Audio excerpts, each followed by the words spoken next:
On a Sunday afternoon, when 34-year-old Rachel Sangliana was shopping for groceries in a reputed Bengaluru supermarket, little did she know that she would become the fresh victim of a racial attack. The daughter of a former top cop who was born and brought up in Bengaluru itself was humiliated and abused and physically attacked by two other women just because she objected to them cutting the line. And shockingly, as she was targeted, people around her, at least 50 of them, just stood there and watched instead of helping, choosing to film the episode on their phones instead of coming to her rescue.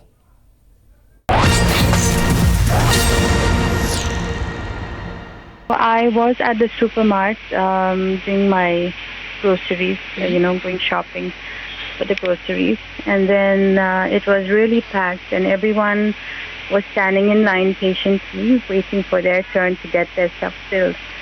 And so I was next in line, and then this man, he comes with his cart and he tries to stand in front of me. So I asked him, can you please go back and stand in line?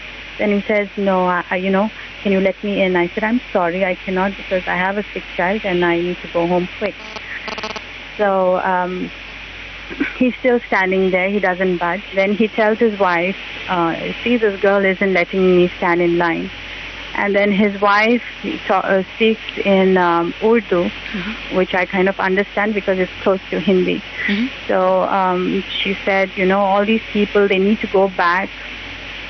They need to go back from where they are. They come over here and act like they own the place. And they all need to be sent back home to their own country. So I've heard a lot of these type of racial abuses, stirs, and sometimes I just keep quiet, I ignore it, sometimes I confront people, but this was a totally different incident. So after this, after I hear this racial slur, I turn around and I ask her, excuse me, do you have a problem? And then she says, yeah, I do. And then I asked her, okay, what is your problem? Then she says, you are the problem. I have a lot of problems with you. So I continue asking her, what is the problem? And then she nudges me, pushes me on my chest with a very hard push. And I, in defense, I pushed her back.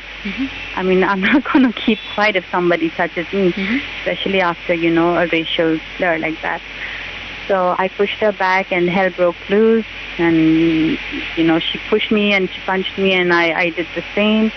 But overall, she pulled my hair and then she started throwing punches at me. And by that time, the people around, the staff, everybody, they kind of were trying to pull us apart. And I let go. I had both my hands in the air and I let go. She was still holding on to my shirt, and she was shouting at me, "Go back to your country." I said, "I'm Indian. I do live here." And she said, "Go back to your country." She was shouting. She literally had to be carried away. I called my husband and I was just telling him what happened while I was billing the stuff. And then out of the blue, there's this another lady who comes by while I'm talking to my husband on the phone. And she's like, in Hindi, who's that girl? Who's that girl?